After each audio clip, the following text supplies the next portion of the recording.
Et si je vous disais que l'Algérie est en train d'écrire l'un des chapitres les plus audacieux de la géopolitique contemporaine? Que cette nation, souvent sous-estimée, déploie en ce moment même une stratégie de puissance si radicale qu'elle fait trembler les fondations de l'ordre établi par l'OTAN. Imaginez, face à un encerclement stratégique calcul à tête, Alger répond par la projection silencieuse de ses drones aux frontières. Ce n'est pas une simple démonstration de force, c'est un coup de semonce dans un jeu d'échecs où les règles viennent brutalement d'être réécrites. Pourquoi les chancelleries occidentales observent-elles ce déploiement avec une inquiétude si palpable? Pourquoi les grands médias refusent-ils de vous montrer l'ampleur réelle de ce qui se prépare? Imaginez une carte. Maintenant, imaginez un pays encerclé, pressé de toutes parts par des intérêts étrangers hostiles, des alliances douteuses et des provocations calculées. Maintenant, regardez ce pays déployer une force silencieuse et implacable le long de ses frontières, une force qui ne cligne pas des yeux, qui ne dort jamais, et qui envoie un message sans une seule syllabe prononcée. Ce n'est pas le scénario d'un film. C'est la réalité en Algérie en ce moment même. La question n'est pas de savoir si quelque chose se passe. La question est, pourquoi l'Occident, et l'OTAN en particulier, regardent-ils ce déploiement avec une inquiétude si palpable? Pourquoi les grands médias refusent-ils de vous montrer l'ampleur réelle de ce qui se prépare? Avant de commencer, si votre objectif est de comprendre les véritables mouvements de l'échiquier mondial, et non pas la narration superficielle que l'on vous sert quotidiennement, alors votre place est ici. Abonnez-vous à la chaîne et activez la cloche dès maintenant, parce que ce que vous allez découvrir n'est pas seulement une analyse, c'est une clé pour décrypter les prochains grands chocs internationaux. Et si je vous disais que ce n'était que le début, parce que juste derrière, on trouve un contexte géopolitique d'une complexité et d'une tension rares. L'Algérie n'a pas pris cette décision dans un vacuum. Non, il faut regarder la carte avec une loupe pour comprendre la pression immense qui s'exerce sur ses frontières. Au nord, la Méditerranée n'est plus une simple étendue d'eau. Elle est devenue une zone de projection de puissance où la France maintient une présence navale et aérienne constante, en plus de ses accords de défense historiques et opérationnels avec le Royaume du Maroc. Ce n'est pas une simple coopération, c'est un ancrage stratégique. À l'ouest, la situation est encore plus volatile. Le Maroc, fort d'une normalisation avec Israël via les accords d'Abraham, a vu son arsenal militaire se transformer radicalement. Nous ne parlons pas seulement de quelques ventes d'armes. Nous parlons de l'acquisition de drones kamikazes Arop israéliens, de systèmes de guerre électronique de pointe, et de la présence sur son sol de conseillers militaires israéliens dont le savoir-faire en matière de renseignement et de guerre moderne est redoutable. C'est une alliance tripartite de fait Washington, Tel Aviv, Rabat qui regarde directement vers l'Est. Mais pour vraiment comprendre l'ampleur du phénomène, il faut regarder d'encore plus près ce qui se cache au sud. Le Sahel, cette immense bande territoriale en proie à l'instabilité, est un champ de bataille par procuration.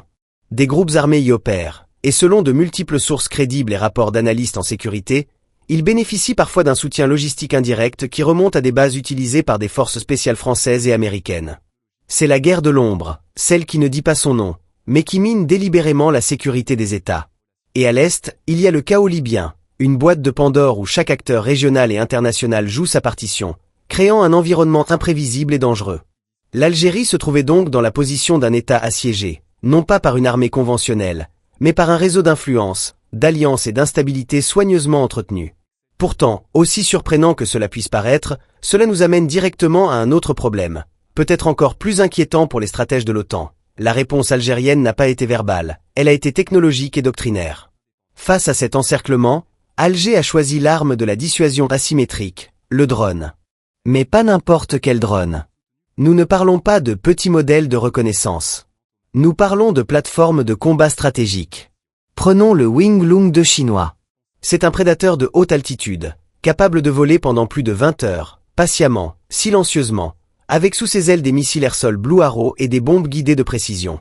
C'est un outil de renseignement, de surveillance et de frappe qui peut surveiller un corridor frontalier pendant une journée entière et décider d'intervenir en quelques secondes.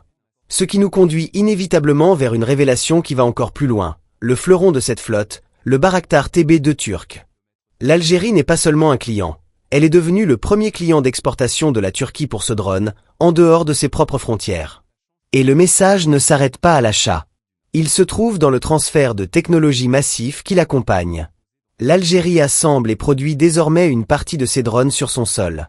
Cela signifie une indépendance croissante, une capacité à maintenir, moderniser et potentiellement développer sa propre industrie. Ce n'est plus un achat, c'est un partenariat stratégique qui change la donne. Des images satellites et des rapports de renseignement le confirment. Des bases entières, dédiées aux drones, ont surgi près de Tindouf et de Béchar. Des hangars renforcés, des pistes allongées, des systèmes de brouillage et de guerre électronique dernier cri. Ce déploiement n'est pas un exercice. C'est la matérialisation d'une ligne rouge. Mais attendez, l'histoire ne s'arrête pas là, car le véritable choc, le voici, la doctrine d'emploi. Un drone Bayraktar TB2 peut décoller d'une base algérienne, survoler 1500 km sans ravitaillement, une distance qui couvre largement tout le Maghreb et une partie du Sahel, identifier une cible avec une précision chirurgicale, l'éliminer, et retourner à sa base sans qu'aucun pilote ne soit mis en danger. Cette capacité transforme la défense algérienne d'une posture réactive en une posture proactive et dissuasive. Elle signifie que toute tentative de provocation, qu'il s'agisse d'un drone intrus comme celui marocain abattu en 2021, ou de mouvements de troupes suspects, peut être surveillée, suivie et potentiellement neutralisée avant même d'atteindre son objectif. La frontière n'est plus une simple ligne sur une carte, elle est devenue un bouclier électronique et mortel en 3 dimensions. Ce qui nous amène au dernier et plus profond niveau de compréhension. La nouvelle doctrine algérienne. Ce déploiement de drones n'est pas un acte isolé. C'est la pièce maîtresse d'une stratégie globale de souveraineté et d'indépendance. Regardez les partenariats stratégiques qu'Alger a tissés ces dernières années. La Russie pour les sous-marins Kilo et les systèmes de défense antiaérienne S-400, la Chine pour le développement des infrastructures et la technologie, la Turquie pour les drones, l'Iran pour la coopération technique, et le Qatar pour le soutien diplomatique et financier. C'est un réseau délibérément construit en dehors de la sphère d'influence occidentale. L'Algérie a refusé catégoriquement de rejoindre toute initiative de l'OTAN en Méditerranée. Elle a expulsé les conseillers militaires français. Elle a nationalisé des intérêts étrangers quand elle l'a jugé nécessaire. Chaque action envoie le même message. Nous ne serons plus un État client ou un pays satellite. Nous sommes une puissance souveraine. La rupture des relations diplomatiques avec le Maroc en 2021 n'était pas un caprice. C'était un tournant. C'était la démonstration qu'Alger était prête à payer le prix diplomatique pour défendre ce qu'elle considère comme ses intérêts vitaux. Le déploiement actuel des drones est la matérialisation militaire de cette même philosophie. Ce n'est pas de l'agression, c'est de l'affirmation. C'est la déclaration qu'un nouvel acteur déterminé et bien armé est assis à la table du jeu, et qu'il n'a pas l'intention de suivre les règles écrites par d'autres.